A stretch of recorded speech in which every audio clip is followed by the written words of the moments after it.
a média daqui para frente cada vez vai ganhar pior. Como é que eu faço como médico, como professor? É se diferenciando. Como é que eu me diferencio? É fazendo algo além do que os outros estão fazendo. Então a grande massa está focando na habilidade técnica. Isso é commodity. Isso é barato, tem tudo quanto é canto. Deveria todo mundo ser tecnicamente bom. O diferencial vai ser a experiência que você vai gerar para o seu cliente daqui para frente, a capacidade que você tem de interagir com outras áreas. É isso que vai fazer com que você, como profissional de saúde, que o conhecimento médico ninguém vai ter. E é ridículo você pensar que médico tem que trabalhar de graça. Eu não quero de jeito nenhum ser atendido por um médico que trabalha de graça ou que ganhe muito pouco, porque o cara vai estar insatisfeito, vai estar infeliz. Eu quero ser atendido por alguém que tenha sucesso e alguém que está totalmente consciente ali naquele momento que ele está ali comigo, que ele não tem outra preocupação a não ser me atender da melhor maneira possível e querer que eu saia dali falando muito bem dele. Porque quem está pobre não ajuda outras pessoas, não consegue, porque ele está focado na sobrevivência. Agora, quando eu tenho grana, eu tenho sucesso, eu consigo ajudar muito mais pessoas, desde que eu tenha um mindset correto.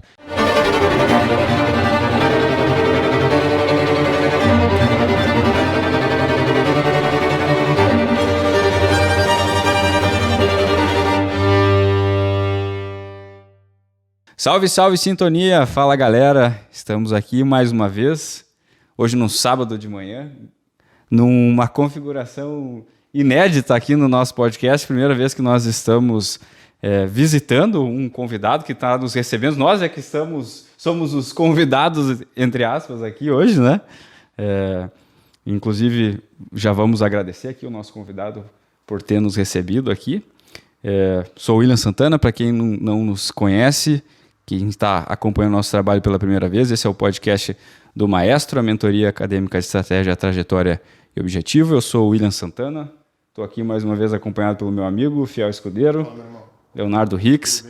E hoje nós temos a alegria de estarmos aqui visitando o nosso convidado, que eu já vou passar a palavra para ele e ele vai se apresentar, que aí fica mais fácil do público, nossos espectadores, entenderem de quem é que nós estamos falando.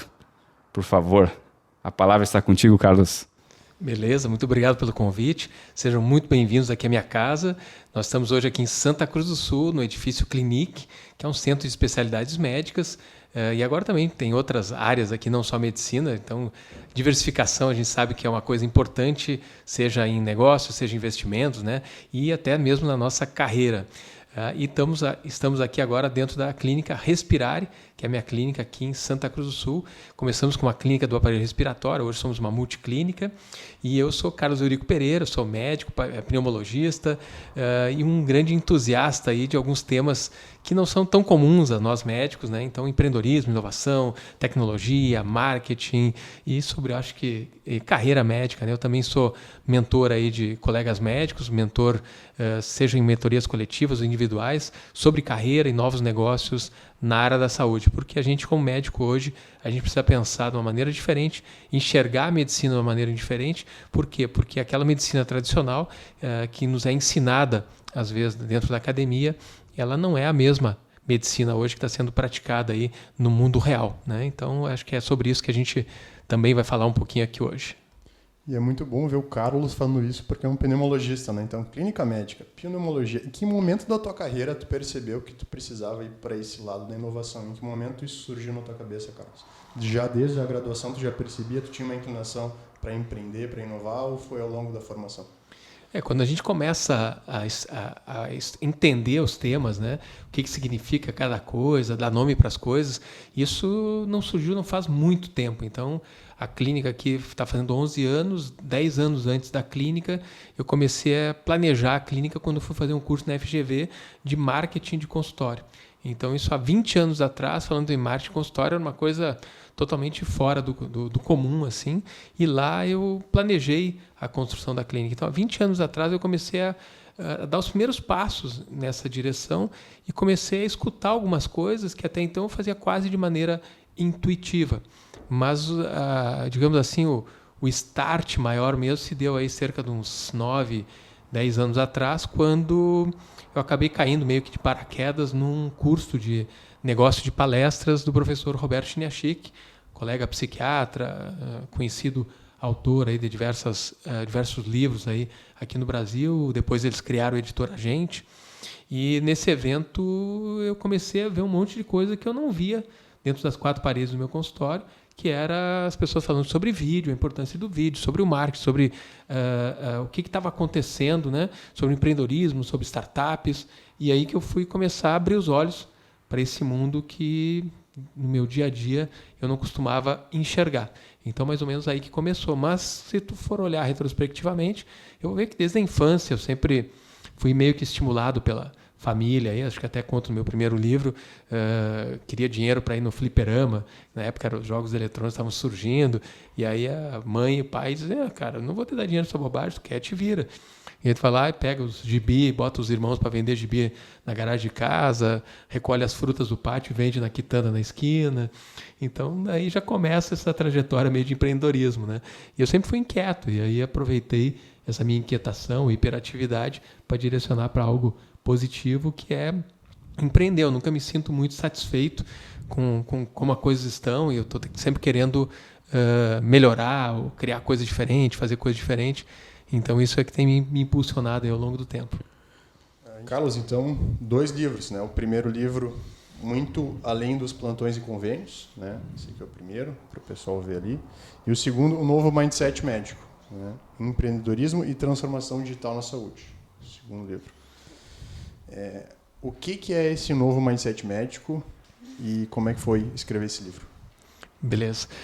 Mindset, aí a gente deu uma estilizada no nome ali, porque são 7 autores, né? Mas o Mindset, com SET, que vem do inglês, né? Mindset significa atitude mental. Então, o novo Mindset médico significa a nova atitude mental que o médico tem que ter nos dias de hoje para entender esse mundo que a gente está vivendo hoje, que é um mundo completamente diferente, por exemplo, do mundo em que eu fui formado, educado e que eu me graduei, né? Então, aquele mundo antigo, anterior, em que tu ter uma habilidade técnica muito bem desenvolvida, tu ser muito bom tecnicamente, te garantia 30 anos de mercado. Hoje a gente sabe que, dependendo da área que tu atua, tu vai ter aí 3, 4 anos de garantia do mercado para uma nova habilidade. E se tu for, por exemplo, um desenvolvedor, né, então na parte de tecnologia, talvez uma nova habilidade, uma nova linguagem que tu aprenda de programação vai te garantir talvez 2 anos aí no mercado, né? Então, esse é o mundo que a gente está vivendo. É um mundo muito rápido, em que ele não é mais local, ele é global, né? Ele não é mais um mundo de pensamento linear, que eu vou imitar aqueles que me sucederam e isso me garante o sucesso no futuro. É um mundo exponencial, é um mundo hoje completamente conectado. Ele é um mundo também multidisciplinar, né, pelo que a gente já falou, e também ele é um mundo completamente imprevisível, volátil, que gera ansiedade nas pessoas. Então, esse é o mundo que a gente está vivendo hoje. Só que as habilidades, o ensinamento, ainda hoje na academia, o treinamento que a gente recebe é para o mundo antigo que não existe mais, em que a gente está falando de paciente, que é aquele indivíduo que tem que ter paciência, porque o médico é escasso, o acesso à saúde é escasso, e aí por isso eu tenho que ser subserviente e receber ordem de um profissional de saúde, e eu tenho que acatar e aceitar o que vem dos profissionais da saúde. Eu tenho que ficar esperando dias para conseguir uma consulta, meses às vezes. Eu vou ficar 1 hora, 2 horas numa sala de espera para ser atendido em alguns minutos. Então esse indivíduo não existe mais. Hoje as pessoas, elas buscam o quê? Experiência, elas buscam qualidade, elas buscam empatia, né? Então o mundo de hoje está centrado no ser humano, ele está voltando o seu olhar para o ser humano, e aí vem o papel do cliente moderno, que é um indivíduo que as empresas querem fazer tudo para agradar, para ajudar esse indivíduo a resolver as suas dores. E a partir daí criar produtos que façam sentido para esses indivíduos. E é esse olhar que a gente precisa ter como um novo mindset médico. É a gente olhar para o antigo paciente como o cliente da saúde e como que esse indivíduo pensa. E hoje as pessoas elas querem ter a mesma experiência que elas têm em outras áreas na área da saúde. Então, se eu agendo o meu cabeleireiro, a minha manicure no aplicativo, por que eu não posso agendar a minha consulta médica no aplicativo? Se eu posso me comunicar com qualquer área através de um programa de mensagens, etc., por que eu não consigo ter acesso aos profissionais da área da saúde que me atendem de uma maneira mais facilitada? E assim por diante. Então, essa onda do prosumer, que é o consumidor profissional, o cliente profissional praticamente, ela está chegando na saúde, por isso a gente tem que desenvolver esse novo mindset, essa nova atitude mental como médico da gente pensar diferente, da gente utilizar o marketing, da gente entender papel da empatia, da comunicação, das outras habilidades que o médico precisa ter, e que ser só tecnicamente bom, realmente assim, é a base, é o alicerce, mas para os dias de hoje isso não é mais o suficiente. Como é que foi para ti a transição aí dos plantões, dos convênios, né, como internista, como pneumologista, para uma carreira mais empreendedora mesmo, desde a formação da clínica até hoje a uma carreira de escritor, de palestrante, de mentor? Como é que foi para ti isso? A primeira coisa é planejamento, né, Léo? Então tu tem que entender onde é que tu quer chegar. Porque quando a gente não tem um norte, cara, tu sair navegando sem destino, tu vai estar em qualquer lugar, né? Então, tu sabe que se tu for ao sabor do vento, se tu não ajustar as tuas velas, não saber usar o vento para chegar onde tu quer chegar, ou não souber onde tu quer chegar, tu não vai chegar nunca a lugar nenhum, ou vai chegar num lugar que tu nunca planejou e que talvez seja até muito ruim para ti. Então, esse é o grande problema. A gente age na intuição. A gente vai pegando os primeiros... A gente tem uma alta empregabilidade, né? Então, o médico sai da faculdade e já se emprega. Só que, geralmente, são empregos que nos tiram o nosso corpo, nosso sangue, e nos remuneram, às vezes, pior do que em outras situações. E, mais do que isso, nos escravizam, né? Então, chega um momento em que você criou uma série de contas, né, que você vai precisar daqueles trabalhos, aqueles primeiros trabalhos e plantões que você pegou e que você não pode mais soltar porque você já programou todas as suas contas, tudo aquilo que você quis comprar e comprou e se endividou, porque se sair daquele trabalho você não consegue pagar a conta. Então isso gira um ciclo vicioso. E como é que eu saio disso? Como é que eu posso pensar em empreender? Como é que eu posso ter uma carreira mais adequada aos meus valores, aquilo que eu busco como ser humano? É planejando, é pensando sobre a carreira. Então aí vem o grande estímulo que eu tenho dado para os colegas médicos e o que eu venho provocando todo mundo é para pensar. Então, quando eu começo a carreira, se ela não é planejada, eu não sei onde é que eu vou chegar. Como é que eu planejo uma carreira? É pensando sobre ela, é conversando com pessoas que já estejam na área, já estejam atuando naquela área, naquela especialidade que eu escolhi, para mim entender como é que realmente aquele mercado funciona, se aquela região que eu escolhi é uma região adequada para a minha especialidade, etc. Então tem uma série de fatores que eu tenho que levar em consideração para fazer esse planejamento.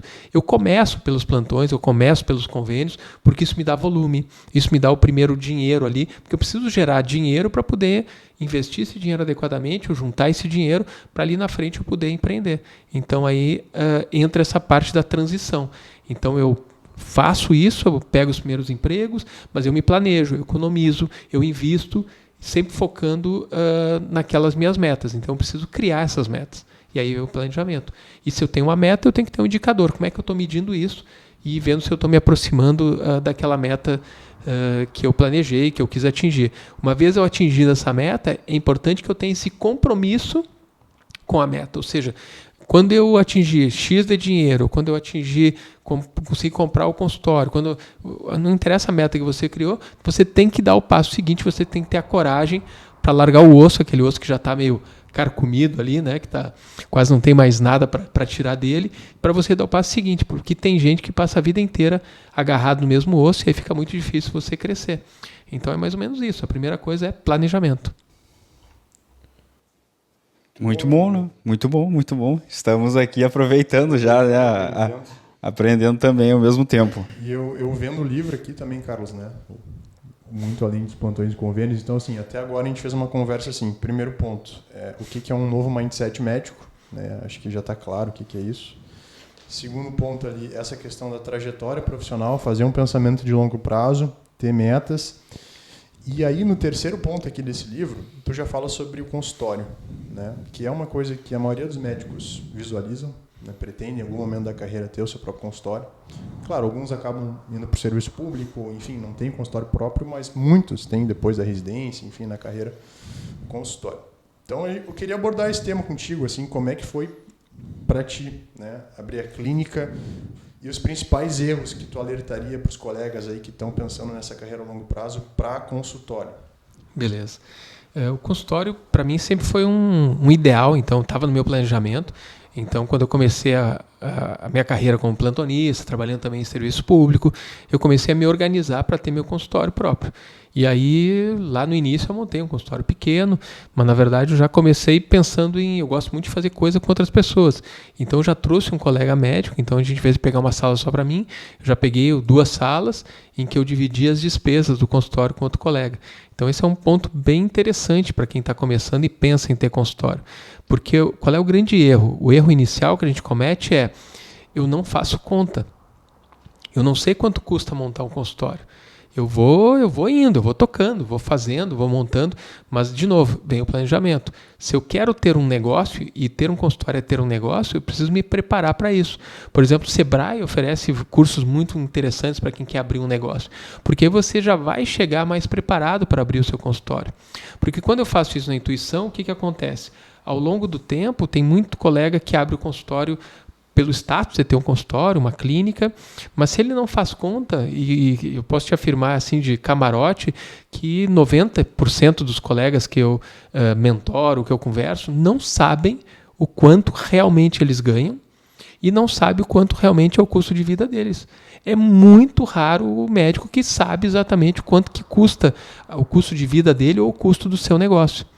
E a gente vê o que muitos colegas, já com uma certa idade, quando dizem, agora eu vou parar de fazer plantão, agora eu vou parar de atender convênio, e quando ele para, aí é que ele vai se dar conta que o consultório dele é insustentável. Porque ele sustentou o consultório com o dinheiro dos plantões dos outros lugares durante muito tempo. Por quê? Porque ele não sabe quanto entra, ele não sabe porque é um caixa único, mistura o CNPJ com o CPF, e o médico confunde faturamento com lucro, e aí o que acontece? Não tem a mínima noção, o mínimo controle sobre nada que está acontecendo na tua vida. Então, a primeira coisa para ter um negócio, um consultório, é planejamento. É tu botar na ponta do lápis quanto que vai custar para construir, etc. Fora isso, quem é a minha persona? Quem é que eu vou atender? Eu vou atender baixa renda, classe média, eu vou atender um público AAA, né, ter uma clínica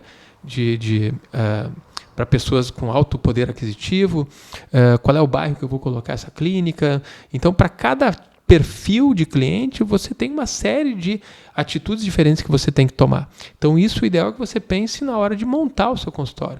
Escrever a sua persona, escrever a jornada do seu cliente, tudo isso é planejamento. Tem hoje uma série de conhecimentos que você pode buscar para criar o seu consultório. Então, o principal hoje para você colocar na cabeça, quando você está montando, ou você quer montar um consultório, dá para viver só de convênio?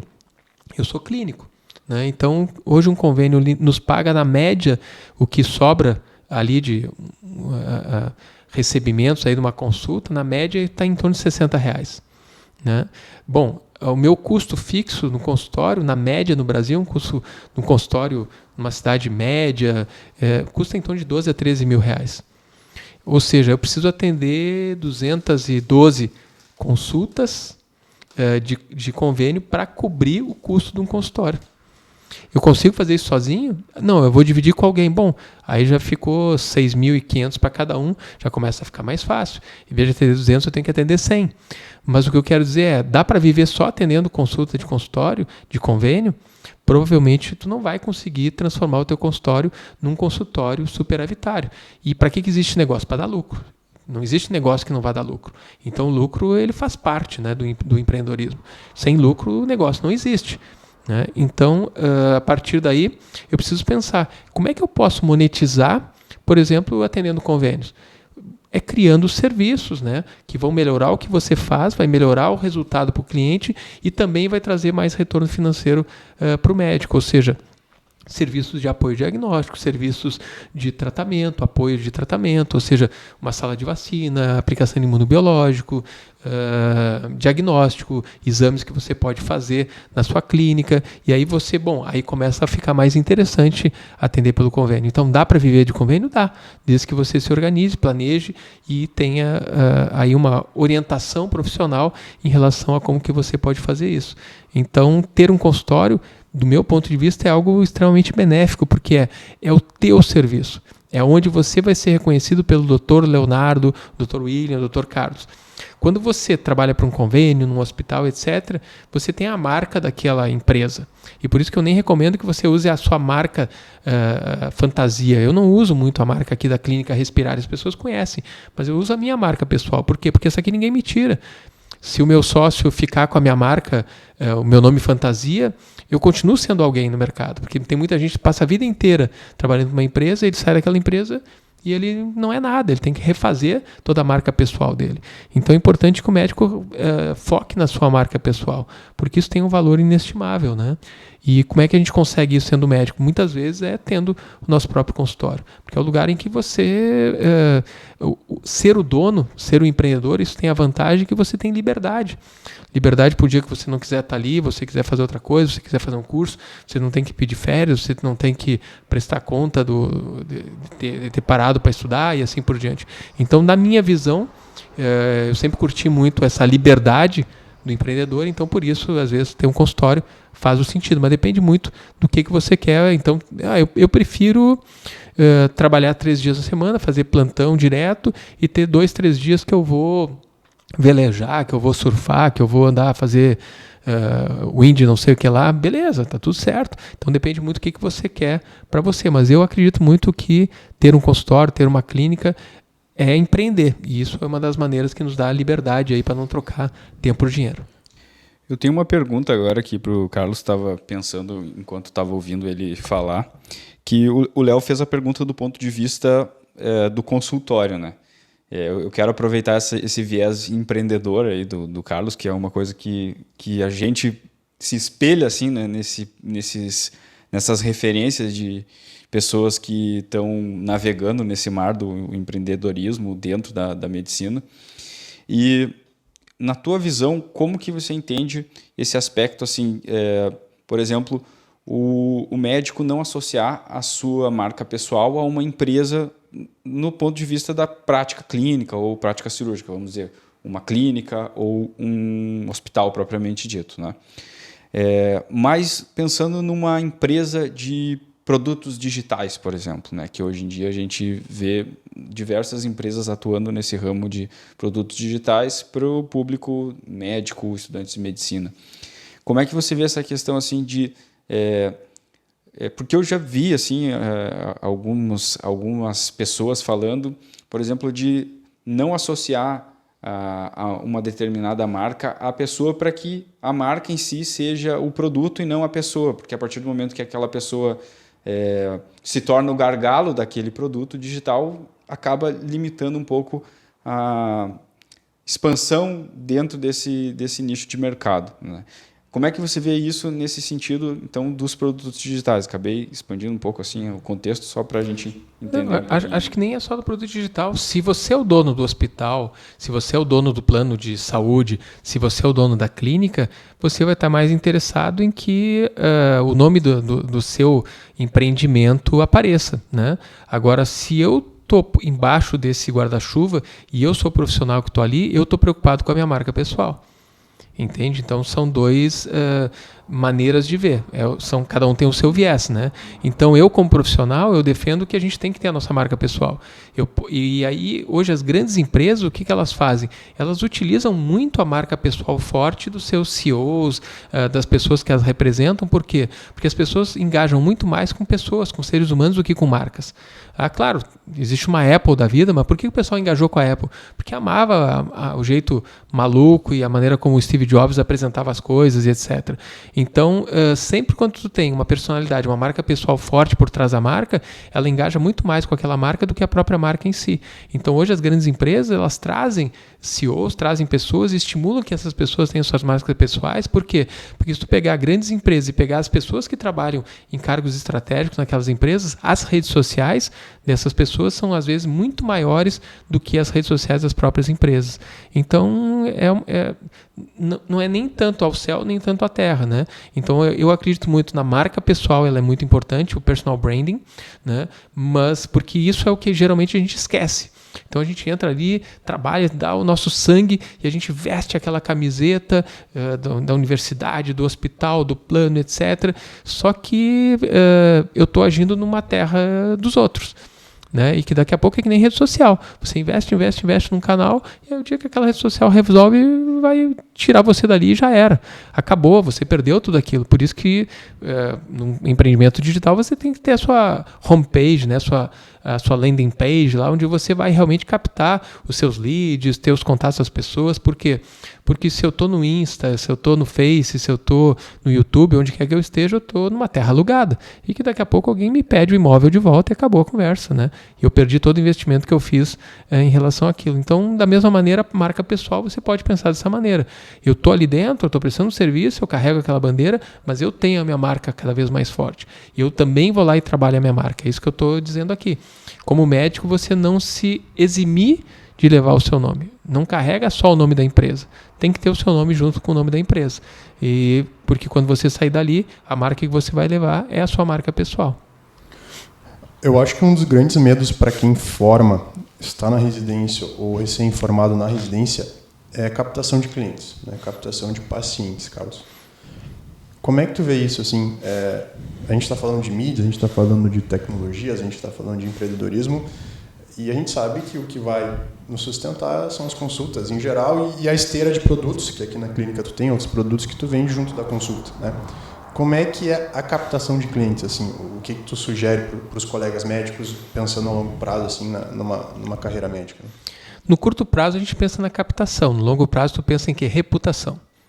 Porque é a reputação que tu tem que vai gerar confiança nas pessoas e isso é o que vai te gerar a indicação das pessoas. Então, num curto prazo, tu pensa em captação, mas no longo prazo tu tem que sempre pensar em reputação. E como é que eu crio reputação? É atendendo a cada ser humano como se ele fosse único. É me preocupando com o cuidado, a atenção, o carinho, a minha disponibilidade para atender as pessoas, a qualidade do que eu estou fazendo, a minha preocupação, a minha empatia com o ser humano. É isso que vai fazer com que a sua marca seja forte ao longo do tempo e que chegue um momento que talvez o marketing possa ser até irrelevante para você, para a sua carreira. Não que ele vá ser irrelevante, mas vai ser menos importante do que, por exemplo, no início da carreira. Porque o marketing não é só publicidade, né? As pessoas confundem marketing com publicidade. Marketing é tudo aquilo que tu faz para fazer com que as pessoas prestem atenção em você. Então é mais ou menos isso. Ou seja, é extremamente importante que desde que você nasceu, você está fazendo marketing pessoal. Então, os meus pacientes que eu tive foi ao Dr. Kaká, que é o meu apelido de infância, eram os amigos da família, eram os professores me encaminhando. Por quê? Porque as pessoas acreditavam e tinham confiança no ser humano que eu era. Então, é isso aí. É a gente fazer, desde o início, essa preocupação e a gente ter a nossa marca pessoal forte, que isso vai ser o que vai nos garantir o volume de pacientes ao longo do tempo. E, é claro, usar aí as ferramentas modernas, aí, o marketing, o digital, etc. Uma outra coisa que eu vejo como um grande problema, assim, um medo médico é a precificação, né? O valor de consulta, né? E eu já vi um vídeo teu falando sobre que a gente não deve ter medo de precificar o nosso trabalho, né? Até porque a nossa carreira é uma carreira longa, demorada. Então, é cursinho, é faculdade, é residência, é pós. Então, é um tempo longo que tu dedica para a carreira, para que lá na frente tu... Porque às vezes o paciente não entende isso, né? Então, poxa, a consulta dele é 200, 300, 400, 500 reais para meia hora, né? Uma hora de consulta. Mas, na verdade, tu está pagando por um serviço que aquele profissional ficou 10, 15 anos estudando para fornecer o conhecimento em 15 minutos, 30 minutos. E a consulta também é importante que você diga ao paciente, ele vai além daquilo. Então, ou seja, eu estou 30 minutos presencialmente contigo aqui, mas você, durante 30 dias, você vai poder voltar a hora que você quiser aqui com uma reconsulta, a gente vai interagir, você vai me mandar exames. Acabei de criar um compromisso, né? E fora o compromisso, a responsabilidade civil que o médico tem em relação a todos os atos que ele tem. Então, na verdade, a precificação envolve muito mais do que o atendimento, muito mais do que aquela meia hora que ele está presencial. E como é que eu externalizo isso para o cliente? Então, isso que é importante. Então, toda vez que o cliente traz uma objeção, você tem que ter um roteiro de quebra de objeção. Isso é venda, né? Então, eu trabalho vendendo o meu trabalho o tempo inteiro para as pessoas, no sentido de, mas por quê? Por que é caro? Por que é isso? Então, sempre tem que ter a quebra de objeção e, às vezes, as coisas precisam ser ditas. Parece que é óbvio, mas, às vezes, para as pessoas isso não é óbvio. E aí tem um pormenor assim, interessante também, que uma coisa é preço e outra é valor. Quando eu não tenho muita reputação, as pessoas olham como preço. Agora, quando eu tenho uma reputação muito forte, as pessoas veem isso como um valor, porque eu entrego valor para as pessoas. Então, aí a gente pode falar bastante sobre isso, mas quando a pessoa percebe a sua dedicação, percebe que aquilo foi resolutivo, que ela foi escutada de uma maneira diferente, como ela nunca foi em nenhum outro serviço de saúde, etc. E elas comparam, mesmo que ela tivesse ido num serviço público, ela veio consultar com você, ela não quer saber se o outro é público e você é privado. Ela vai sempre fazer a comparação. Então, mesmo que você trabalhe num serviço público, faça um atendimento como se fosse no seu consultório. Por quê? Porque isso é a tua reputação que está em jogo. E é isso aí que vai fazer com que as pessoas entendam que você não está dando um preço para elas, você está gerando valor para elas. Então é muito isso, é como é que eu vejo o preço ou como é que eu vejo o valor. E aí entra um monte de coisa aí nesse balaio, inclusive o personal brand, a marca pessoal, que a gente já falou aqui. Muito bom. Acho que podemos fazer um intervalo para a gente, no próximo bloco, a gente continuar com esse papo e estender essas perguntas. A gente falou aí. Muito de carreira, né? Falamos alguns pontos específicos de carreira. Eu acho que a gente pode falar um pouquinho mais de inovação agora. Bora! O que o Carlos tem visto lá nas suas viagens. Isso aí, para a galera compreender um pouquinho melhor por onde o Carlos já andou também, né? Isso aí. Então tá, voltamos para o segundo bloco.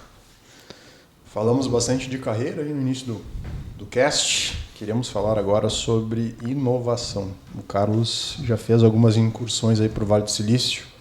Queria que tu falasse um pouquinho sobre essas experiências lá no Vale do Silício. Beleza. Cara, eu acho que dá pra gente começar falando, quando a gente fala em inovação, às vezes a pessoa não sabe muito bem o contexto, o que é inovação, né? E o pessoal confunde muito inovação com invenção. Então, o que é invenção? Invenção eu invento uma coisa, qualquer coisa. Né? Então, qualquer coisa que eu crio é invenção. E o ser humano é muito bom nisso, né? Nós temos muita criatividade, né? Porque o ser humano é o único bicho da floresta que ele consegue imaginar as coisas. A imaginação, aí depois quando a gente transforma aquilo que a gente mentalizou, aquilo que a gente criou na nossa cabeça, aquela imagem, a gente transforma aquilo em algo concreto, aquilo é uma invenção. E quando isso gera valor, isso é uma inovação. Então, inovação, o que é? Uma invenção e que acabou gerando um valor para alguém. Então, se a gente pensar, seja nos irmãos Wright ou no Santos Dumont, eles foram inventores. Agora, tu pensa numa marca que está até hoje no mercado, aí, Boeing. Então, Boeing é o cara que não só inventou, mas ele também inovou, empreendeu. Né? Então, inovação e empreendedorismo têm conceitos muito próximos. Né? E quando eu comecei a me envolver com esse lance aí de empreendedorismo, dessa questão toda, eu vi que eu gostava muito de tecnologia, de inovação. Isso foi o que mais começou a me chamar a atenção nessas áreas. E aí, como médico, a gente sempre quer aprender da maneira mais correta possível, a gente quer sempre ir na fonte. E aí, na época, e até hoje, né, qual é o berço da tecnologia e da inovação? É o Vale do Silício. Então, lá em 2016, 2017, por aí, eu comecei a olhar para a questão do Vale do Silício e aí descobri uma imersão em saúde que tinha no Vale do Silício e fui para lá pela primeira vez. Me conectei muito com essa empresa que fazia essas imersões no Vale do Silício, a Startse, e comecei a linkar, me apaixonei pelo propósito da empresa, comecei a linkar a muitas coisas que eu falava, as palestras que eu dava, acabei virando professor dessa empresa e atualmente eu ajudo a Startse a levar o pessoal da área da saúde para o Vale do Silício. Então a gente tem imersões no Vale do Silício, eu pessoalmente já fui 7 ou 8 imersões em saúde no Vale do Silício. Ano passado eu sozinho levei mais de 60 profissionais da área de saúde, a maior parte médicos, lá para essa imersão no Vale do Silício. É uma semana inteira intensa, em que realmente é uma imersão, das 8 da manhã às 7 da tarde, a gente visitando os diferentes locais icônicos lá do Vale do Silício, tendo contato com os professores das universidades, Berkeley, Stanford, visitando o campus de Stanford, tendo contato com o pessoal, estudantes, contato com o pessoal de startup, o pessoal de capital de risco, o pessoal das aceleradoras, das grandes empresas lá como o Google, por exemplo. A gente visitou em dezembro, um complexo novo, recém-inaugurado do Google lá, com uma diretora de inteligência artificial do Google, a Joana Carrasqueira, que é uma farmacêutica que trabalha aí com portuguesa, que trabalha com a inteligência artificial no Google, né, na Alphabet, e diversos outros lugares. Então, realmente, assim, tu tem uma visão completa assim, do ecossistema, né? Um overview sobre as diferentes novas tecnologias, aquelas que já estão e aquelas que estão por vir e entrar na saúde, porque aí assim a gente começa a olhar outras áreas e a gente começa a enxergar aquilo que vai acontecer na nossa área lá na frente. Por isso a importância da gente olhar para outras áreas e outros assuntos que não só a medicina, né? O William, que vai fazer uma viagem para os Estados Unidos, acho que ele pode fazer alguma pergunta aí, William, em relação a isso. Eu, ouvindo aí o Carlos falar, já fiquei assim com um interesse até de talvez num momento futuro aí participar de algum tipo de dimensão parecida com essa que ele, ou até mesmo numa dessas incursões aí que ele fizer para o Vale do Silício. E, cara, assim, eu vejo que isso é um assunto que é muito distante da realidade dos estudantes de medicina no geral aqui no Brasil. Posso falar isso porque falar de empreendedorismo, vou falar da minha turma especificamente, que é o universo que eu tenho mais contato. Para não dizer que eu sou o único, se tiver mais algum, depois venham me corrigir aqui. Mas eu sei que a maior parte dos meus colegas não estão muito interessados. E ainda acham que tu tá maluco. Tu tá tirando o foco do que tu deveria. Uhum. Exatamente. Então, assim, para ti, Carlos, que tá nesse universo, que tá levando pessoas para conhecer esse universo, qual que é a tua perspectiva de o quanto a gente ter contato com isso já desde cedo na graduação pode ampliar, expandir os nossos horizontes profissionais como médicos? A medicina do futuro, ela é uma medicina bastante complexa para quem for trabalhar como médico. Cada vez mais na medicina nós vamos ser funcionários, nós vamos ser empregados do sistema. Então existe uma verticalização cada vez maior dentro da área da saúde e mesmo profissões que ainda aqui, por exemplo, no nosso estado, o médico ainda pode ter muita liberdade, em outros estados isso já não acontece mais, ou em outros países isso também já não acontece. Enquanto olha outras, embora a gente não possa nunca copiar e colar, né, de um ecossistema para o outro, de um país para o outro, mas tu começa a te dar conta de um movimento global, e hoje o mundo é global, do que está acontecendo. Então a gente vai ver, por exemplo, alguns estados americanos em que tu não vê nenhum médico com consultório, não existe consultório. Por quê? Porque existe um sistema de saúde verticalizado. Ou você trabalha para uma seguradora, ou você trabalha para a universidade, ou você trabalha para uma instituição hospitalar. Ninguém tem consultório. Não existe médico privado em algumas áreas dos Estados Unidos, por exemplo. Então tu começa a entender por que isso aconteceu, como é que isso começou, o que aconteceu, qual foi esse movimento. E aí como você começa a ter uma visão do que pode vir a acontecer daqui para frente aqui com a gente. Então eu acredito muito que a medicina que a minha geração fez, e o quanto que a gente conseguiu aí ter sucesso e gerar valor para as nossas vidas, conforto para as nossas famílias, daqui para frente isso vai ser cada vez mais difícil. Porque não só pela que nós deixamos de ser escassos e hoje nós somos abundantes, nós já passamos de mais de 500 mil de médicos no Brasil, um monte de novas escolas, tem mais 2.000 e poucas vagas, pedido de vagas aqui só para o Rio Grande do Sul. Então, quanto maior é o volume de profissionais, o mercado vai ficando cada vez mais competitivo e, exatamente por não ter essa visão empreendedora, cada vez mais os colegas vão aceitar trabalho por preço vil, porque vão precisar sobreviver. E o que acontece? Vai acontecer o que acontece com outras profissões. Eu dei aula para enfermagem e eu me lembro de alunos meus sem conseguir mercado, ir trabalhando em outras áreas, vendendo automóvel, fazendo outras coisas que não aquilo para os quais eles tinham se graduado. Né? Por quê? Porque tinha muita gente no mercado. Então, se for olhar o direito, a odontologia, a enfermagem, é o que vai acontecer com a medicina amanhã. E quem é que vai ainda ter espaço? Na minha visão, é quem tiver uma visão completamente diferente da profissão, que não essa do assistencialismo, só do atendimento. É como você enxergar e eu vou fazer parte desse grande business que é a saúde. Então, quando você deixa de ser só um prestador de serviço e você passa a ter uma capacidade de usar a sua inteligência, o teu conhecimento médico, para fazer parte desse business, para você fazer parte desse jogo, aí você começa a ter um valor diferente. É que nem a inovação e a tecnologia. Enquanto o médico segue brigando, que nem nós brigamos até pouco tempo atrás contra a telemedicina, com esse nosso conservadorismo, contra isso, contra aquilo, contra aquele outro, o que acontece? Tu fica à margem. Aí tem todo o grande business, o grande negócio que é a saúde, e o médico fica fora desse lance. E aí nós começamos a ser cada vez mão de obra mais barata. Então esse é o lance. Ou você se envolve, você entende que isso é um jogo e você faz parte desse jogo e você se torna uma peça importante desse jogo, ou você vai ser mão de obra barata. E isso que vai acontecer com a grande maior parte dos seus colegas que não estão tendo essa visão que tu está tendo.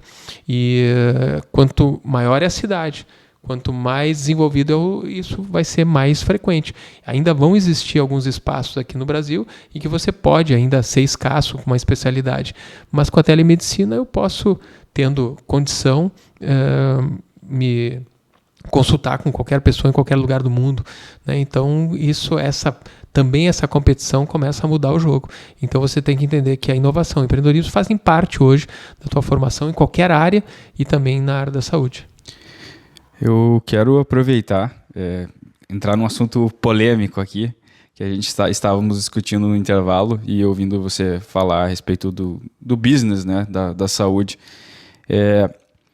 A gente vê aqui no Brasil ainda tem muito essa mentalidade da medicina como um sacerdócio em alguns espectros da sociedade, em alguns espaços. E ouvindo você falar isso do business, como que é a tua percepção assim, do médico em si, dentro desse contexto de inovação e de uma amplitude maior de área de atuação que essas tecnologias estão permitindo que o médico consiga entrar em outras camadas da sociedade? Como que você vê assim, a importância da gente entender que o nosso trabalho ele é um trabalho que também serve para gerar riqueza para a sociedade, mas também assim para ser um trabalho e a forma de se sustentar da pessoa, dentro de uma mentalidade muitas vezes que a gente vê aqui no Brasil, que o médico ganhar dinheiro é quase como se fosse um crime, né? Como que você percebe isso?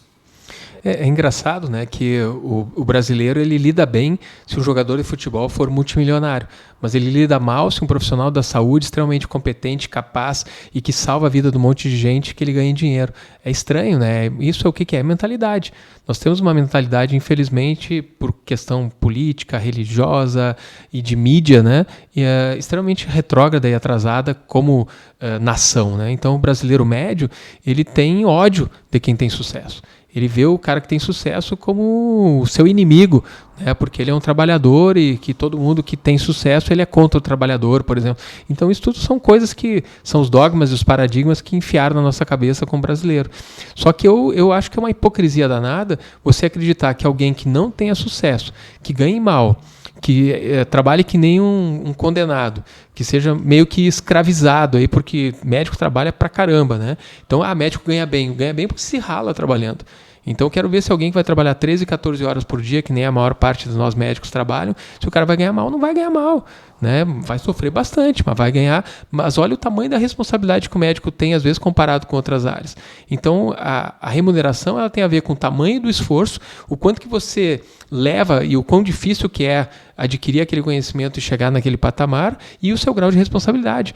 E isso, até se a gente for olhar isso, hoje, a grande maior parte dos médicos não é mais tão remunerada adequadamente de acordo com todos esses parâmetros. Então, se a gente for olhar a média salarial dos médicos hoje no Brasil, se for olhar o último censo demográfico médico, o médico trabalha em 5, 6 diferentes empregos e a média hoje de ganho está ali entre 10 e 20 mil reais.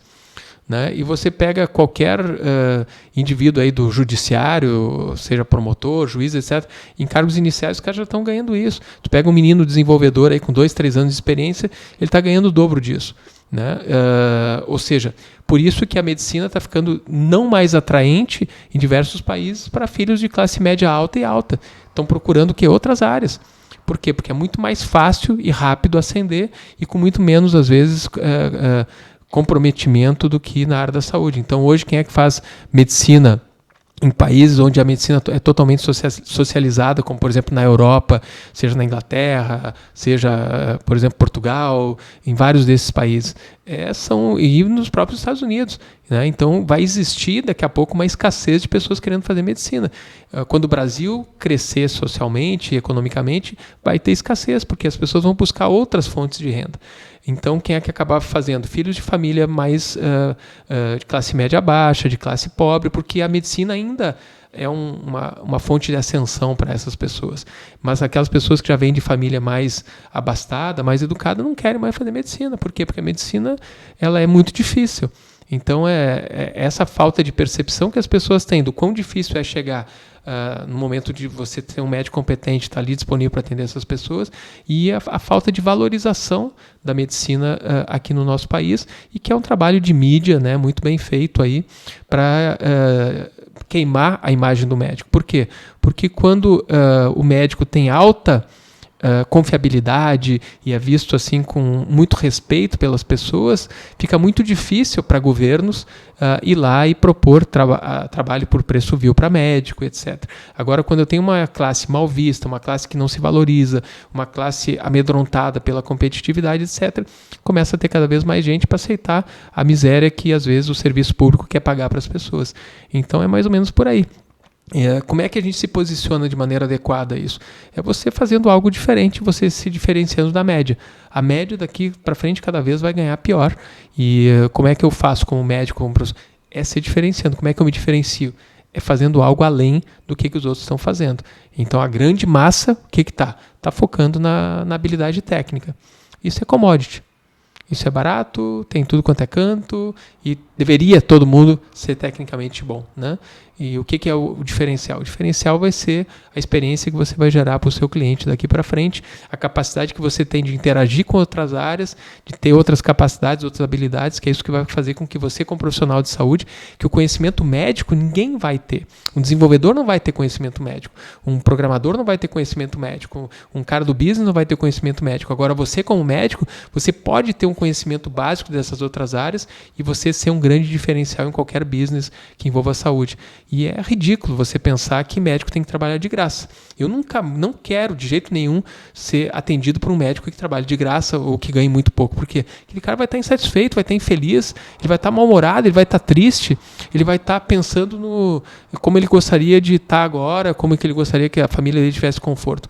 Eu quero ser atendido por alguém que tenha sucesso, alguém que está feliz, alguém que está pleno e alguém que está totalmente consciente ali naquele momento que ele está ali comigo, que ele não tem outra preocupação a não ser me atender da melhor maneira possível e querer que eu saia dali falando muito bem dele. Então isso é um ciclo de sucesso. E é isso que a gente tem que pensar como médico. Quanto mais sucesso eu tenho como médico, mais livre eu vou estar para poder até mesmo fazer benemerência. Porque quem está pobre não ajuda outras pessoas, não consegue, porque ele está focado na sobrevivência. Eu posso até ter empatia, mas eu não tenho tempo para ser empático, eu não tenho grana para poder ajudar os outros. Agora, quando eu tenho grana, eu tenho sucesso, eu consigo ajudar muito mais pessoas, desde que eu tenha um mindset correto. Se eu sou um cara do bem, eu consigo. Então é nisso que a gente tem que focar. Ter sucesso. Quando eu tenho sucesso, eu consigo ser muito mais empático, eu consigo ajudar muito mais gente, eu consigo empregar muito mais gente, eu consigo fazer a sociedade girar. Só que a nossa sociedade pensa de maneira completamente inversa, né? E os valores são tão completamente invertidos. Porque quem paga a conta é o empreendedor, quem paga a conta é o empresário, quem paga a conta é quem trabalha e gera emprego. E o que faz a classe política que nos esfola e nos tira o nosso dinheiro e leva tudo para Brasília, né, para os caras se locupletarem fazendo milhares de viagens e querer gastar meio bilhão num jatinho novo para poder viajar mundo afora? Os caras estão nos sugando o nosso sangue. A gente está pagando um monte de imposto extremamente caro para sustentar essa classe aí que a gente trata eles como reis aqui no Brasil. Eles são pessoas como nós, deveriam pegar ônibus como a gente, deveriam andar no trem como fazem os políticos na Europa. Eles deveriam ser atendidos em hospitais públicos. Eles deveriam andar de carro nas nossas estradas esburacadas, porque aí eles iam ter muito mais empatia pelas pessoas que pagam as suas contas e do dinheiro nosso que eles nos arrancam aí com muita tranquilidade, achando que isso é normal. Então, quando a gente, como brasileiro, entender que são seres humanos que estão ali, que a gente tem muito poder como brasileiro, que a gente tem que gerar valor, que todo mundo que está gerando trabalho são as pessoas que mais têm valor, aí a gente muda todo o lance e a gente começa a se tornar um país muito melhor, economicamente melhor e mais livre para todo mundo, né? Pelo menos essa é a minha mentalidade. Carlos, o que tu viu nos Estados Unidos, lá no Vale do Silício, que tu acha que é algo que aqui no Brasil a gente está muito distante ainda, mas que não vai demorar para chegar e que a gente vai ter que se adequar, assim? O que tu vê, enxerga de muito claro lá, que é algo que daqui a pouco vai bater na nossa porta aqui no Brasil? Boa pergunta. Acho que a gente já falou um pouquinho sobre isso, né? Que é essa verticalização que já está acontecendo. Então, tu vê grandes grupos econômicos, por exemplo, comprando redes de clínicas de oftalmologia, redes de clínicas de oncologia aqui no Brasil, capital estrangeiro, internacional entrando aqui no Brasil nessas áreas e outras especialidades. O que a gente vê, por exemplo, que eu também já comentei rapidamente, aqui a gente tem grupos de anestesia, né? Aqui no estado, os anestesistas, eles conseguem dar preço para o trabalho deles, etc. O que a gente já vê nesses lugares? Todo mundo é empregado. Né? Tu é empregado do hospital e tu vai receber ali o salário que o hospital te oferecer. Né? Então, a falta de tu não ter mais espaço para ter clínica, consultório privado. Então, tudo ser verticalizado. Isso é uma outra coisa. A outra questão é o uso maciço da tecnologia na área da saúde, a interoperabilidade de dados na área da saúde, o uso aí de ferramentas mais modernas para dar segurança também na área da saúde, isso também é uma outra questão, e essa interoperabilidade traz algumas obrigações que, ao mesmo tempo, também atrapalham muito os profissionais de saúde. Então, nos Estados Unidos, o grande burnout do médico americano hoje é a questão do trabalho que ele fica tendo o tempo inteiro para lidar com a burocracia, com a papelada. Então, esse risco envolvido em trabalhar com saúde é muito claro, né? E todo mundo tem seguro da responsabilidade civil. Então, isso é uma coisa que está chegando cada vez mais forte aqui para a gente. E a gente tem que ter um cuidado nesse momento que a gente for trabalhar a interoperabilidade aqui, para que a gente não crie também um prontuário único no Brasil, como é o Medical Electronic Records nos Estados Unidos, que tem um alto custo para os profissionais da saúde, e foi um dos motivos pelo qual fez com que os consultórios, as pequenas clínicas, todos desaparecessem, porque não vale a pena tu pagar o alto custo para poder manter esse negócio funcionando. E aí só os grandes grupos é que conseguem dominar o mercado. Então, isso são algumas das coisas que a gente enxerga lá. Outra coisa é a inflação médica americana é absurda. Então, os Estados Unidos é o país do mundo que gasta o maior percentual do seu PIB com saúde, e ao mesmo tempo a saúde dos Estados Unidos não é uma maravilha. Tem um monte de problema. Então, aqui a gente tem o SUS, que é um Sistema Único de Saúde, que ele é um modelo em termos de planejamento de constituição. Na prática, às vezes, ele pode ser ruim, mas todo mundo tem acesso à saúde. Nos Estados Unidos, se você não tiver um bom seguro, vai ser muito difícil o seu acesso à saúde. Se você tiver, você vai ficar com o seu CPF lá o resto da vida com uma dívida, e todo o dinheiro que você receber, onde quer que ele pingar, ele vai ser rapidamente aí sugado por conta dessa dívida que você criou com o governo. Então, isso são algumas das coisas, né, que a gente pode enxergar lá e entender que talvez esteja por vir aqui, ou que possa mudar a relação que a gente tem hoje com a nossa profissão. William, tu tem alguma consideração aí para fazer, tu que tem pesquisado bastante sobre a questão médica nos Estados Unidos? Tenho sim.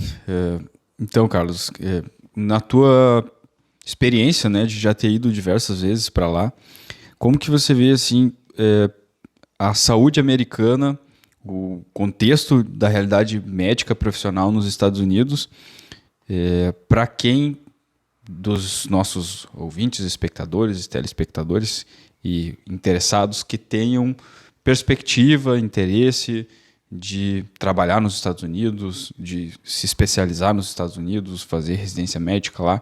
O que você tem de experiência pessoal para falar aí para nós? Eu não tenho uma experiência pessoal porque eu não fiz nenhuma pós-graduação lá, eu não trabalhei lá, mas assim, das diversas vezes que eu fui para lá, os contatos que eu tenho com os colegas que vivem nos Estados Unidos, o legal de estar nesses lugares é o valor que o trabalho tem e a segurança e o poder de compra que o teu dinheiro tem nesses lugares. É muito mais do que, muitas vezes, a própria profissão em si, né? Então, a gente tem esse sonho americano, Cara, o interessante para o brasileiro, a liberdade que a gente tem ainda de atuar como médico aqui no Brasil, a capacidade que a gente tem, se for competente e tiver uma visão de empreendedor aqui no Brasil, de gerar riqueza através da nossa profissão, é muito superior a qualquer outro país do mundo. Então, é legal que você vá para fora, se especialize, mas se você voltar para cá, você vai ter muito mais chance de mudar e de intervir numa situação social que ainda é complicada aqui a nossa. Então o Brasil é um continente de oportunidades. Então a gente não pode desmerecer o nosso país, essa nossa síndrome de vira-lata, né, de achar que aqui tudo é ruim. O Brasil é uma fonte imensa de oportunidade. A grande motivo da gente querer sair daqui é a nossa insatisfação com o problema que é o Brasil, que é o problema de corrupção, o problema político, é um problema de educação, de cultura, né? Então é por isso, e de insegurança, né? Então quando a gente tem esse problema, a gente quer ir para outro lugar para a gente tentar se livrar dessas amarras aqui, desses problemas. Mas na grande maior parte dos países desenvolvidos, a saúde ela tem um patamar, digamos assim, e você não tem muita diferença de salário, por exemplo, entre o médico e o enfermeiro. A coisa socialmente ela é mais próxima. Por quê? Porque tu tem todos os serviços de extrema qualidade fornecidos pelo Estado. Então tu tem uma educação de qualidade para os teus filhos, tu tem muita saúde, tu tem segurança, etc.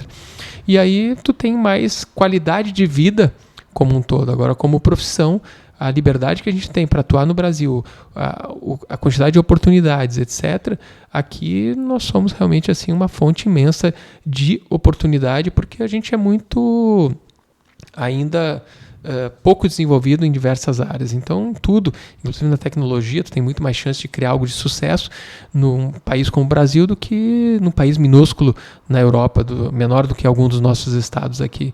Então, acho que é mais ou menos isso. A gente tem lá fora muita qualidade técnica, a gente tem também grandes lugares assim de ilhas de excelência técnica aqui no Brasil, tão boas quanto lá fora. A única questão é muito mais social mesmo do que técnica ou de oportunidade. Então, se a gente for bom, a gente pode ser tecnicamente bom e ter sucesso em qualquer lugar do mundo. Só que aqui no Brasil, tu vai ter muito mais chance, se tu for bom e ter uma cabeça boa, de gerar mais valor, de tu viver numa casa maior, de tu não precisar chegar em casa, lavar a tua própria louça, limpar a tua própria casa, que em países do mundo aí, onde tu for como médico, tu vai ter uma vida socialmente mais simples, né? Mas tu vai ter um ganho secundário, que é essa questão da educação, da segurança, etc, etc. Então é mais ou menos isso. Tu tem muita oportunidade lá fora? Tem. E o médico brasileiro é muito bem visto. Por quê? Porque nós temos empatia. A gente escuta as pessoas, a gente é menos frio, né? Então, dependendo do projeto for, seja Estados Unidos, às vezes até mesmo o próprio Canadá, o pessoal adora o médico brasileiro, especialmente quem não é nativo daqueles países, quem é imigrante. Por quê? Porque o brasileiro ele é empático, o brasileiro escuta, ele tem carinho, ele sabe se comunicar. Então, isso... O médico brasileiro, quando vai para esses lugares, ele é muito bem visto. O nosso problema, às vezes, é a questão da falta de compromisso com o horário, da falta de compromisso com as coisas, tu achar que pedir desculpa serve para tu chegar atrasado, tu não cumprir compromisso, etc, etc. E que nesses lugares essas coisas são inaceitáveis. O jeitinho brasileiro ele é inaceitável porque isso tem a ver com desonestidade para essas pessoas. Então, é mais ou menos por aí. Falei meio generalizado assim, mas é mais ou menos por isso. A gente também não pode deixar de valorizar o que a gente tem aqui, porque nosso país é maravilhoso em diversas áreas, diversas coisas, né? Infelizmente, só a gente não sabe votar direito, a gente elege muito mal aquelas pessoas que criaram um monte de subterfúgios para continuar os mesmos achincalhando e nos roubando aí, né? Muito bom, assim, eu perguntei justamente nesse sentido de fazer essa comparação entre as duas realidades e achei bem uma perspectiva muito bem ampla dentro desse contexto. Léo? Para fechar o bloco, e antes da gente ir para o terceiro e último bloco, eu estava olhando aqui, Carlos, no livro, tem uma parte que você fala, que você é um dos autores, né? O futuro dos hospitais, das clínicas e dos planos de saúde diante dos avanços tecnológicos. Né? E ali também no bloco 2, as health techs voarão cada vez mais alto no Brasil. Queria que você pudesse linkar um pouquinho disso. Como é que tu percebe o futuro, né, da medicina no Brasil, particular, público, e a questão das health techs, se tu pudesse falar um pouquinho para nós. Beleza. Aí entra a tecnologia, né? Então, hoje a tecnologia, ela aumentou a inflação médica, ela aumentou o custo da saúde. Só que daqui para frente, cada vez mais, a tecnologia vai ser um dos fatores que vai melhorar essa questão da inflação médica, do custo da saúde no Brasil. Como? Facilitando o acesso, tendo mais controle. O Brasil, nosso grande problema é a gente gasta bastante em saúde, mas com total descontrole, né? Então, a internet médica das coisas, o IoT ou IoMT, com o 5G, isso vai facilitar que você possa ter um controle muito mais eficaz de estoques, de equipamentos, de materiais, o uso do sistema público, por exemplo, exames. Né? Quantos exames são repetidos, quanto se gasta no Brasil por repetir exame, porque as pessoas não sabem que exames que elas fizeram, não sabem onde elas fizeram, e isso fica no local onde ela fez o exame, se não é, esses dados não são compartilhados. Então, quando essa inteligência, essa tecnologia for utilizada nesse sentido, a gente vai ter um sistema muito mais barato, um sistema muito melhor à prova de fraudes, como acontece hoje na área da saúde, e aí a gente vai ter também mais acesso para as pessoas. Então, o futuro da saúde é a gente utilizar a tecnologia para os dados serem mais integrados, esses dados também serem dados parametrizados, dados que eles podem ser... É como se tu criasse uma regra de como que tu vai descrever num prontuário eletrônico cada dado de saúde para que esses dados possam ser utilizados e lidos pela inteligência artificial e a gente possa ter cada vez respostas melhores desses dados que a gente está gerando o tempo inteiro na área da saúde. E, ao mesmo tempo, as grandes empresas de saúde do futuro não são hospitais, não são planos de saúde, são empresas que usam e conseguem captar os dados de saúde das pessoas. A Apple é uma grande empresa de saúde hoje, uma das maiores empresas de saúde do mundo. Por quê? Porque está pegando ali nos smartwatches aí, os nossos registros eletrocardiográficos, a nossa frequência cardíaca, diversos nossos hábitos de movimentação, né? E tudo isso é dado que vai ser utilizado. Então, daqui para frente, a monitorização remota de doentes crônicos ela é fundamental, porque a gente gasta muito dinheiro público, inclusive, em descompensações, exacerbações, é o que mata as pessoas. Então, daqui para frente, tudo bem, tu vai receber um medicamento do Estado, mas tu vai ter que utilizar esse aparelho aqui o tempo inteiro. E esse aparelho vai me dizer se a tua oxigenação está boa, se o teu batimento está bom, se tu está caminhando, que tu tem que caminhar e assim por diante.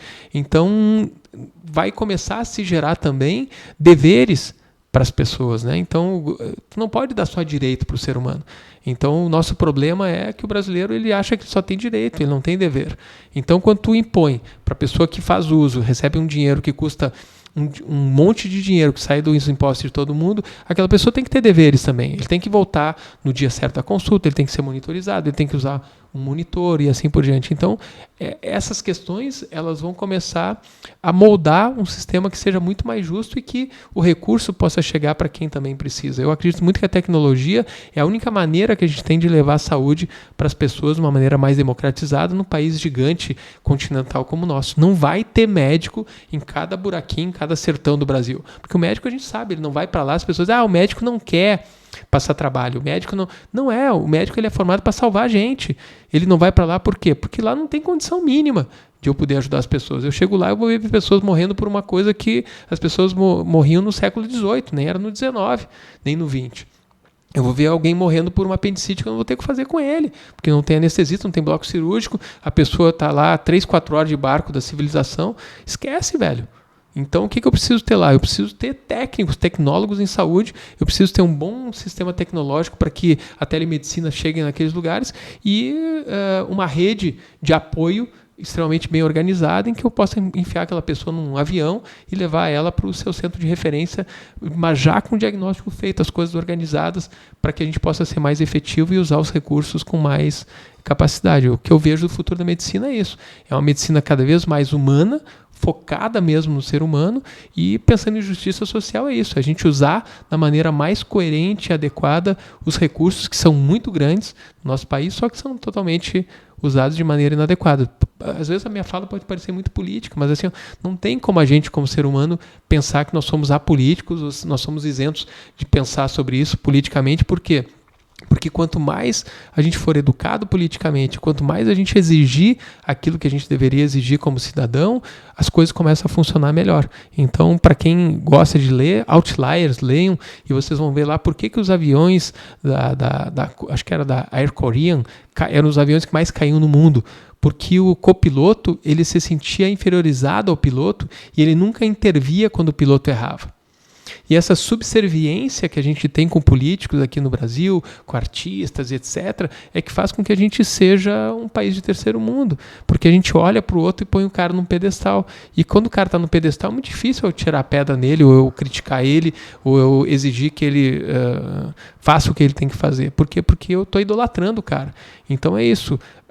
A distância do poder, a distância das pessoas, isso faz com que a gente tenha incapacidade de fazer com que as coisas funcionem melhor. Por que Israel é o que ele é? É a Startup Nation.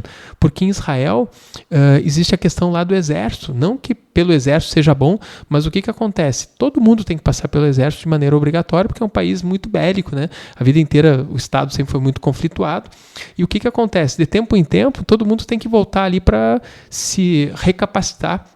Tem que passar um mês de treinamento, uma vez por ano, algo assim. E o que acontece? Eu, como médico, ou eu, como super empresário, eu chego lá e eu vou ser o soldado de um pelotão comandado por um menino de 22 anos.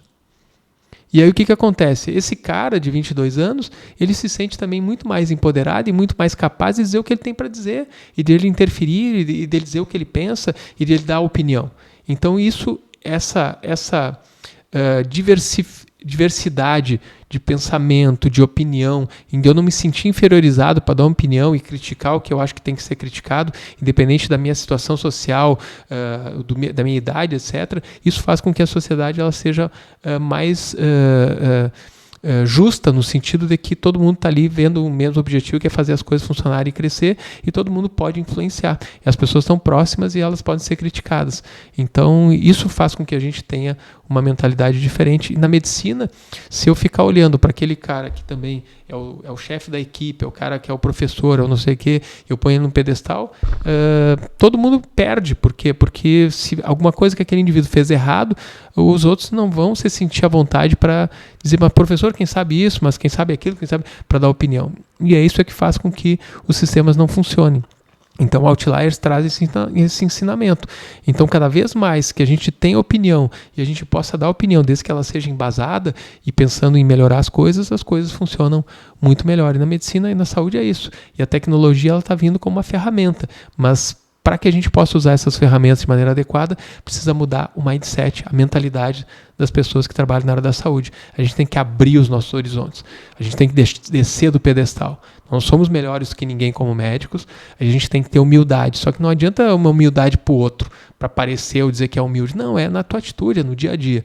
E quando o médico estiver mais próximo das pessoas e as pessoas entenderem que o médico é um ser humano como qualquer outro e puderem apontar também, criticar e discutir e conversar de igual para igual e não se sentirem inferiorizadas quando estiverem sentados na frente do médico, a gente tirar essas barreiras, nós vamos ter talvez muito mais respeito das pessoas pelo profissional médico do que a gente tem hoje. Porque muito do que a mídia faz contra a gente está apoiado numa imagem antiga do médico e que muitos médicos ainda estão querendo manter hoje, que é essa imagem do médico num pedestal, em que ele é o cara mais importante, que ele vai dar uma ordem, que ele...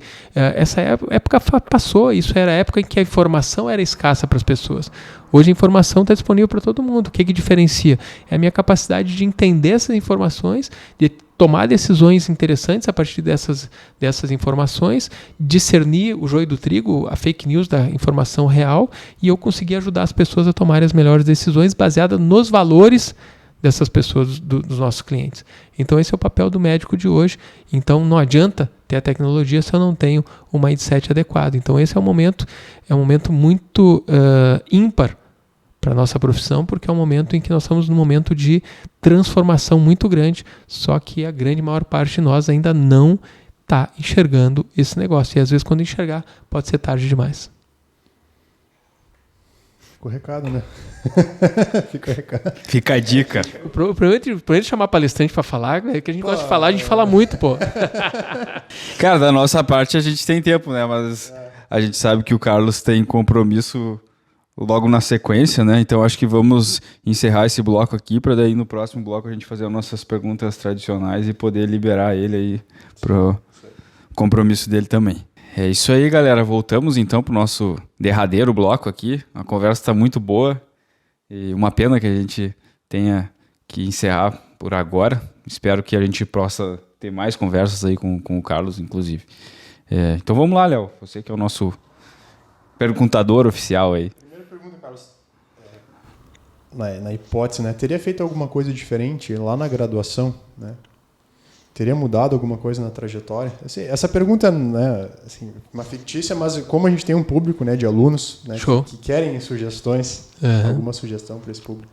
Eu tenho até uns 2 slides que eu uso quando eu falo para estudante de medicina, o que eu acho que eu fiz certo e o que eu acho que eu poderia ter feito melhor. Então, a primeira, dentro das coisas que eu acho que eu poderia ter feito melhor e que poderiam ter feito diferença na minha vida é aprender mais de 2 línguas desde cedo, desde a graduação. Então, ser fluente, preferentemente, ter mais experiências internacionais, ter a oportunidade de viajar, sair fora, sai fora. Vai atrasar na faculdade, atrasa. Experiências internacionais fazem toda a diferença. Se envolvam quanto mais vocês puderem com iniciação científica. Está provado cientificamente que médicos que trabalham na parte de iniciação científica, fazem trabalhos científicos, que sabem estatística, que sabem epidemiologia, vão ser melhores médicos no futuro, né? Outra questão é aprendam, estudem sobre investimentos desde cedo. Desde o primeiro salário que vocês tiverem, economizem 20%, 30% disso e invistam de maneira correta, porque isso vai fazer toda a diferença no longo prazo, para que quando vocês chegarem com 40, 50 anos, onde eu estou, vocês tenham uma vida plena e que vocês possam trabalhar até por esporte, se quiserem, desde que a gente saiba investir, saiba economizar e faça isso da maneira correta. A minha geração não tinha essa vivência, não tinha essa consciência. A geração de vocês já pode ter e já tem essa consciência. Quem não tem que buscar isso imediatamente.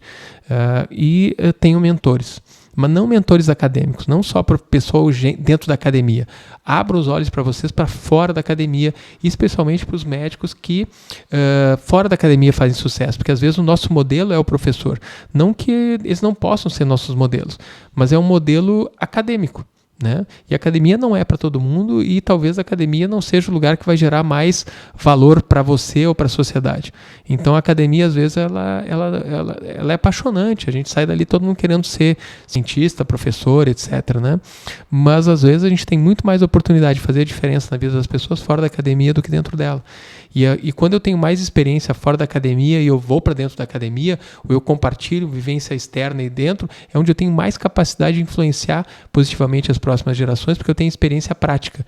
Porque só conhecimento teórico e achar que isso basta, e especialmente se a gente for olhar modernamente, a indicação na saúde é para que você tenha experiência prática daquilo que você está ensinando, que não seja só teórica. Eu acho que os teóricos atrapalham o mundo, né, porque eles acham que eles são os donos da verdade e muitas vezes aquilo não foi testado na prática, e quando às vezes esses caras vão para a prática, eles são uma tragédia, né? Então a gente vê muito cara empreendedor de palco e que o cara nunca fez nada na vida dele. Então, da mesma maneira, tem muita gente que é profissional de academia e que nunca atendeu ninguém ou não sabe se comunicar e etc, etc. E às vezes a gente tem esses caras como modelo. Então, a gente sempre tem que ter esse olhar de admiração, mas também o olhar mais amplo, né? Será que o cara é tudo isso? Será que é só isso que tem? Então esse olhar eu acho que talvez mais amplo e também saindo da medicina e olhando outras áreas, convivendo com gente de outras áreas, da engenharia, da tecnologia, da computação, das artes, né, da comunicação, talvez você vai ser um profissional muito mais completo aí no futuro. Quais as grandes demandas que tu percebe no médico, já que já tem um pouco mais de tempo de profissão aí, nas suas mentorias, né? Demandas de colegas que tu acha que é um ponto que quem está nos ouvindo deve se atentar assim, nessa carreira? A demanda que eu recebo de quem já está na estrada há muito tempo, primeiro é a insatisfação com a profissão, no sentido de escravidão, no sentido de automatismo, de estar fazendo sempre as mesmas coisas do mesmo jeito, de cansaço, de percepção de redução da remuneração ao longo do tempo, de perda da liberdade ou perda da autonomia ao longo do tempo, e de estar lidando com enxugando gelo. Ou seja, eu estou sempre tentando fazer com que as pessoas melhorem das suas doenças, as pessoas voltam sempre com as mesmas queixas, não têm adesão medicamentosa, não aderem ao tratamento. Então essas são as coisas mais comuns, fora a insatisfação com as suas finanças. eu trabalho muito, às vezes eu não recebo tudo aquilo que eu mereço e me sobra nada ou eu estou endividado. Então é incrível a quantidade de colegas médicos que tá com anos de profissão e que estão endividados ou que não têm a mínima noção do que entra e o que sai no dia a dia deles em relação às finanças. Essas são as dores mais comumente aí que me chegam para mim através das mentorias. Importante, né, meu amigo? Muito bom, muito bom. Uma aula para nós aqui. Judô. Como é que isso te ajuda ainda na tua carreira? O esporte como um todo ele é extremamente benéfico, né? Então tu já começa o tratamento psicológico ali, porque tu vai ali e descarrega um monte de energia negativa que tu pode trazer do dia a dia, da rotina, da correria. O esporte como um todo ele é maravilhoso porque ele te traz esse senso de comunidade, tu conversar com outras pessoas, interagir com gente fora da tua bolha. Então isso também é muito bom, fora a parte de saúde que é óbvia, né? Mas o judô ele tem algumas coisas interessantes que também o judô ele é uma filosofia de vida, né? Então tu tem muita coisa do judô que eu consigo transportar para minha vida, para minha carreira, né? E outra coisa é o pensamento rápido, né? Então o judô, eu estou numa luta, eu tenho que decidir em segundos o que eu preciso tomar de decisão para agir. Então isso sempre me ajudou no dia a dia da minha empresa, num plantão, etc., que eu tenho que tomar decisões rápidas e a gente tem que agir de maneira rápida, né? E outra coisa é entender que eu sempre, ao invés de eu ter adversário, eu tenho parceiros que me ajudam a melhorar. Então se eu estou competindo com gente fraca, eu não cresço. Agora, se eu estou competindo com gente muito boa, eu estou sempre crescendo, porque eu estou querendo me superar e o ambiente faz com que a gente cresça. Então, por exemplo, treinar num dojo em que ninguém nem foi campeão estadual, dificilmente eu vou ser campeão estadual. Agora, se eu vou treinar num dojo que nem, por exemplo, da Sojipa, do Minas Tênis Clube, de vários grandes clubes aí no Brasil, Pinheiros, etc., eu vou ter ali medalhistas olímpicos, eu vou ter ali gente que está no topo. Então, vai ser muito mais fácil eu também galgar esses degraus. Então, esses são ensinamentos que sempre me ajudaram a buscar os melhores lugares, a estar convivendo sempre com gente melhor do que eu. E também tem uma questão filosófica do judô que é o Jita Jojo Kyoei, que significa benefício mútuo para todos, ou seja, eu tenho que devolver para a sociedade, eu tenho que devolver para o meio, eu tenho que devolver para as pessoas, para o universo, aquilo que eu recebo dele. Então eu sempre procurei agir na minha vida profissional dessa maneira, tentando retribuir aquilo que eu recebo, as benesses, né? Eu acho que eu sou um cara abençoado aí por tudo que acontece na minha vida e eu tenho a obrigação de devolver isso para a sociedade. Então tem muito esse senso de deixar um legado, né? Então os livros são uma maneira de eu estar devolvendo para a sociedade e uma maneira de eu contribuir também com a medicina que sempre me deu tanta coisa bacana, boa, né? Ela nos judia, às vezes nos bate, mas tem muita coisa bacana, muita coisa boa. A gente tem uma capacidade de tocar a vida das pessoas como talvez poucas profissões o têm, desde que a gente esteja disposto a isso e a gente veja no ser humano o nosso semelhante, né? E a gente queira fazer sempre o melhor para ajudar as pessoas. A última pergunta que a gente costuma fazer, né, William, para os convidados é um pouco disso que tu tem falado aí. Quais são os teus sonhos aí? Quais os próximos passos do Carlos aí? Beleza.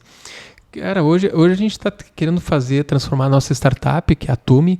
A gente tem um produto hoje que é a Tumi Onco, que é focado para pacientes oncológicos, se transformar numa grande empresa, talvez uma das maiores health techs do Brasil.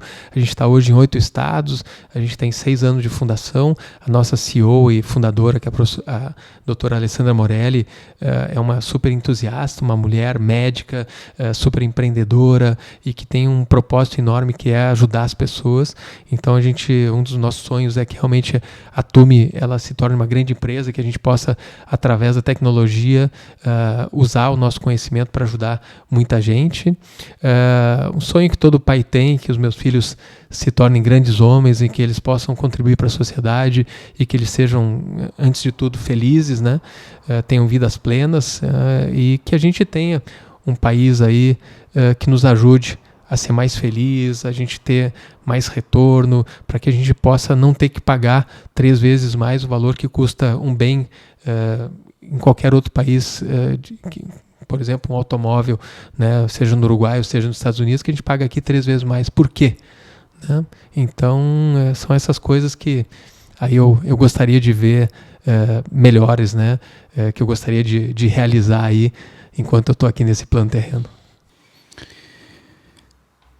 Léo, eu acho que temos aí assunto para quem nos acompanha até o momento refletir um bom tanto aí, né? Muita coisa, foi muito bom. E eu vou passar a palavra aí para o Carlos para ele fazer as considerações que ele queira fazer para a gente finalizar por hoje, né? E aí depois a gente faz as nossas. Não, beleza, acho que já falei muito, né? Mas assim como um recado final, queria deixar minhas redes sociais para todo mundo que está aí e quiser falar mais ou interagir comigo sobre esses temas aí, marketing, empreendedorismo, negócios, gestão, tecnologia, inovação e saúde. Em todas as redes sociais você me encontra como @CarlosEuricoPereira, do LinkedIn, Instagram, Facebook e o meu canal do YouTube lá, que tem mais de 200 vídeos só tratando sobre esses temas. Meu canal já deve ter aí uns 6, 7 anos de existência, lá toda semana estão publicando vídeo lá, e o que eu queria deixar para você é essa questão: abra a sua cabeça, pense, diversidade não é cor, não é raça, não é sexo, não é religião, diversidade é diversidade de pensamento, é isso que faz uma nação, é isso que faz um negócio, é isso que faz uma empresa crescer, é diversidade de pensamento. A gente ainda está muito focado em coisas que nos países desenvolvidos isso já foi superado, né? A gente está falando de diversidade como se fosse algo de parte sexual, parte de credo, parte de raça, e isso é o que nos usam para nos dominar. Na verdade, isso a gente tem que pensar em diversidade de pensamento. Pessoas que pensam diferente e que atuam de maneira coordenada, juntas, para que essas diferenças façam com que a gente cresça e crie negócios fantásticos. É isso que o mundo das startups nos ensina: juntar um monte de gente que pensa diferente, que tem ideias diferentes, para que a gente possa ter mais sucesso. Então pensem nesse tipo de diversidade, tragam essa diversidade para a vida de vocês, para que vocês possam ter uma vida mais plena, que vocês possam ter mais sucesso aí nas coisas que vocês façam. E compartilhem tudo o que vocês puderem, não escondam ideias, não escondam o que vocês... Quanto mais a gente compartilha, mais chance que a gente tem de a gente ter sucesso naquilo que a gente está fazendo. E acho que esse é um momento que a gente está vivendo muito bacana do mundo, e as coisas estão acontecendo de uma maneira muito rápida, e às vezes a gente vê isso como se fosse coisa ruim, etc. Mas não, a gente está vivendo o momento mais talvez transparente da história da humanidade, também um momento que a gente pode mais influenciar lugares muito distantes de onde a gente está vivendo, através do uso correto aí das mídias sociais para isso. Então é um mundo de prosperidade, é um mundo que pode ser muito mais bacana e melhor do que ele já foi, e a gente está fazendo parte dessa revolução, e a gente pode fazer parte dessa revolução de maneira cada vez mais ativa. E como médico a gente tem muito um papel de extrema responsabilidade em relação a diversas coisas. A gente é muito ouvido, a gente é muito respeitado nas nossas opiniões, então por isso a gente tem que ter opiniões realmente muito embasadas, e hoje a gente está vendo muita gente dar opinião furada em WhatsApp, ou se baseando para dar opinião em grupos de WhatsApp. Você como médico, você tem muita responsabilidade, estude muito, embase as suas colocações sempre. Por quê? Porque tem muita gente olhando para você e também vai se embasar naquilo que você está trazendo. Então seja alguém que tenha profundidade e não um ser superficial, porque as pessoas vão olhar para você e vão ter você como uma referência. Então seja de verdade uma referência para as pessoas. E obrigado pela oportunidade, um super prazer estar aqui. Acho que eu fui meio pesado nesse nosso podcast. Eu geralmente não sou tão sério assim, acho que é o dia hoje, mas por favor, aí vai ser um prazer a gente compartilhar qualquer assunto aí nas redes sociais, aí, um bate-papo, né? Para não ficar tão pesado. Acho que hoje fui meio pesado. No próximo podcast a gente vamos fazer um troço um pouco mais aí para cima, feliz aí, que também... não ficar muito sério, não, senão a gente passa papel como médico de um cara muito sério. Já tirei a gravata, tirei aí o blazer na maior parte das ações, porque a gente sabe que as pessoas engajam com o ser humano. Então, muita gente me pergunta: "Bah, e aí, Eurico, tem um Instagram pessoal e um profissional?" Cara, tu é um ser humano único. Então, coloque para as pessoas quem você é. As pessoas vão engajar com o ser humano que você é e não com o técnico que você é. Obrigado e até a próxima. Pílulas de realidade...